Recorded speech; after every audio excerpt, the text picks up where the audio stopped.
Esse é o nosso segundo exemplo, onde nós vamos estudar a evaporação de uma gotícula, né?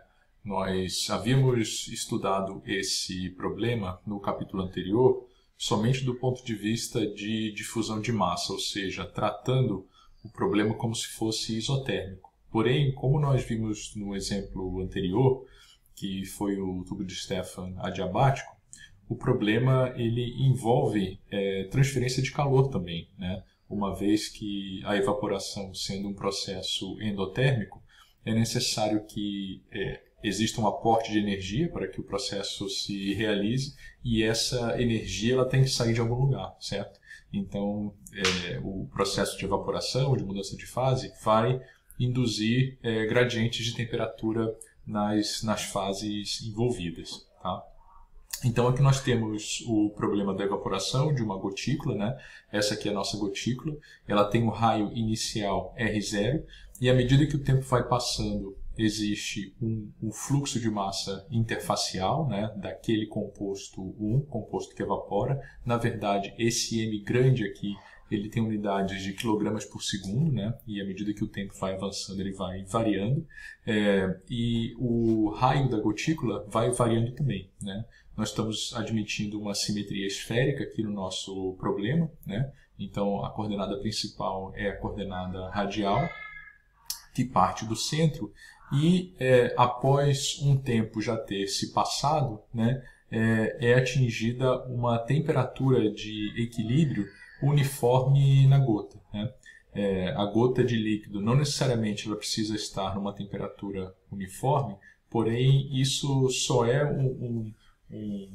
uma ocorrência em tempos muito pequenos, né? Logo na partida do problema, se existir alguma diferença de temperatura, essa diferença de temperatura entre líquido e o meio que o circunda, ela vai existir somente nos instantes iniciais. À medida que o tempo avança, se a temperatura lá do meio que envolvente no infinito permanecer constante, a gotícula vai atingir uma temperatura de equilíbrio, que é conhecido como temperatura de bulbo úmido, certo? E é essa temperatura que nós queremos calcular, né? Essa temperatura em um tempo longo, mesmo que o processo seja transiente, ela permanece constante, né, ao longo de toda a gotícula e também na interface, tá? Então, além do raio da gotícula, né, do qual depende o M ponto, nós queremos também calcular a temperatura interfacial, tá? Então, as hipóteses feitas são de líquido puro, né? A gente está admitindo que o líquido puro, que a pressão é constante, a pressão do meio envolvente, circundante é constante. Nós temos geometria unidimensional, né? Radial. O gás é tratado como gás ideal. Nós temos dois componentes lá naquele gás, né? O 1 e o 2, sendo que o 2 é insolúvel, né? Essa hipótese continua. Não há reação química, né? E também é importante dizer que não há convecção, ou seja, não há movimentação macroscópica do fluido no interior da gota, tá? Então ele se comporta como se fosse um sólido, tá bom? Que foi uma hipótese que a gente admitiu também lá no tubo de ensaio fechado, tá? Então é importante dizer aqui, né, que, de novo, o vapor, o gás, é uma mistura do vapor de 1 com um gás 2 que é insolúvel no meio, tá?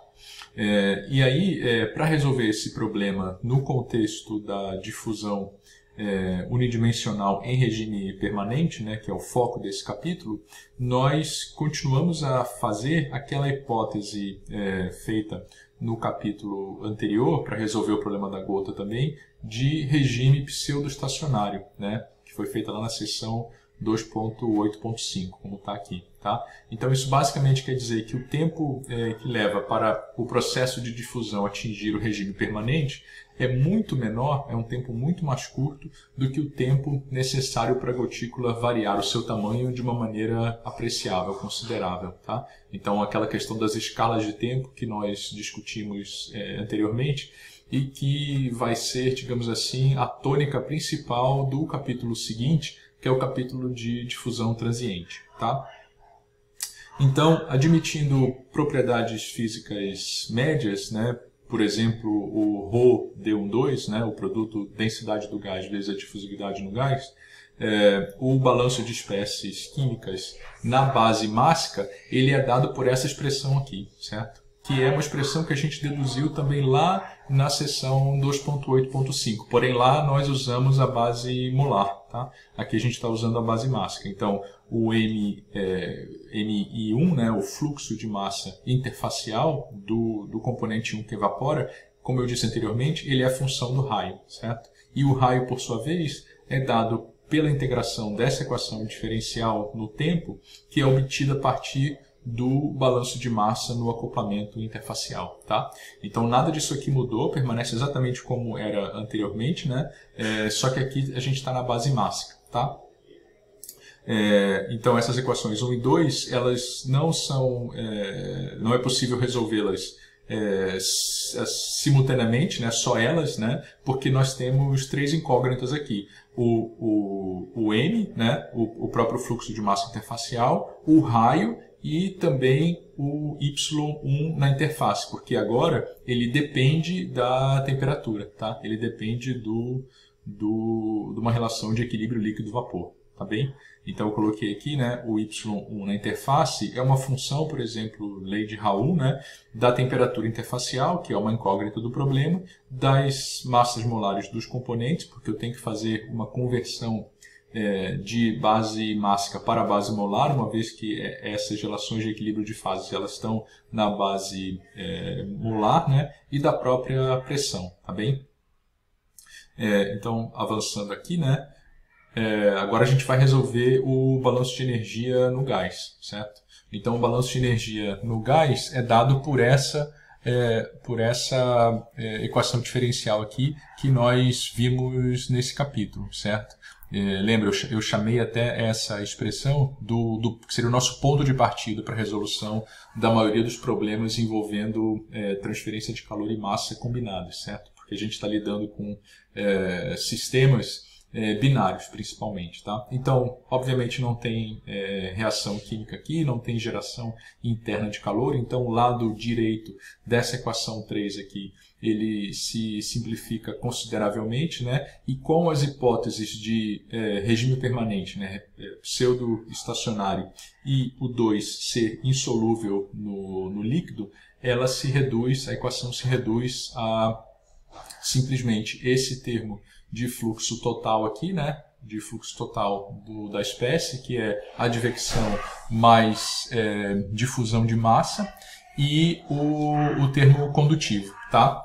Onde nós temos como condições de contorno nesse problema as seguintes expressões, tá? Lá para qualquer R no tempo zero, a temperatura ela é igual à temperatura T infinito, né? No R, na interface, ou seja, qualquer R na interface R para qualquer tempo, a temperatura é a temperatura da interface, né? E lá no infinito, né? Lá no R, coordenada radial, igual a infinito para qualquer tempo, a temperatura é um TG no infinito, certo? Uma temperatura que não é afetada pelo processo de mudança de fase e transferência de calor naquela região adjacente à gota, certo? Tá? Então, nós temos essas equações aqui, tá bem? Uma coisa que é importante de se destacar aqui é a utilização da equação da continuidade para calcular o fluxo total M1, né? M1 duas linhas, certo? Nós temos a seguinte expressão, né? Nós sabemos que o M1, aquela vazão, né? É o produto do fluxo, né? Do fluxo vezes uma área, certo? Então, ela é igual tanto na interface, né? Ou seja, o fluxo interfacial vezes a área da interface. Notem que aqui é o R maiúsculo, que é o raio da gotícula, né? E isso é igual, como a gente está admitindo regime permanente, né? Isso é igual ao fluxo em qualquer posição radial do gás, vezes uma área digamos assim, de uma área de seção transversal esférica concêntrica, certo? Então, nós podemos obter esse M2'1 de R, que é o que vai aqui na equação diferencial, ó, que é o que vai aqui na equação diferencial, a partir dessa relação, que na verdade é simplesmente uma forma de escrever a equação da continuidade, certo? Para regime permanente, né? Se a gente pega a equação da continuidade com dρ dt mais div de ρv da mistura, né? Velocidade média mássica, igual a zero para regime permanente, o dρ dt vai cortar e nós temos o div de ρv igual a zero. Então, o que é o div de ρv igual a zero num sistema que tem simetria esférica? É simplesmente o fluxo que entra, ou fluxo vezes a área, né, que entra numa superfície, né, por exemplo, na superfície R igual a Rzão de T, ele vai ser igual em qualquer superfície imaginária concêntrica para qualquer R, né? Então a massa vai se conservar, certo? É basicamente isso que está sendo dito aqui, né? A massa da mistura vai se conservar, mas como o 2 é insolúvel, né, não existe fluxo de 2, fica somente o fluxo do 1, ou seja, o fluxo do 1 vezes na interface vezes a área da interface é igual ao fluxo do 1 vezes, em qualquer raio, né, em qualquer posição, vezes a área concêntrica de uma esfera concêntrica naquela posição radial, tá? Então a gente pode escrever, né, esse M1 em qualquer posição radial a partir dessa relação aqui, tá? É o R2, né, R quadrado, que é a função do tempo, sobre Rzinho2, que é a coordenada radial, vezes o fluxo de massa de 1 na interface. E esse fluxo de massa de 1 na interface nós conhecemos, tá? Porque ele vem aqui só estou subindo aqui um pouquinho, né? Ele vem aqui da solução do problema de conservação das espécies, tá?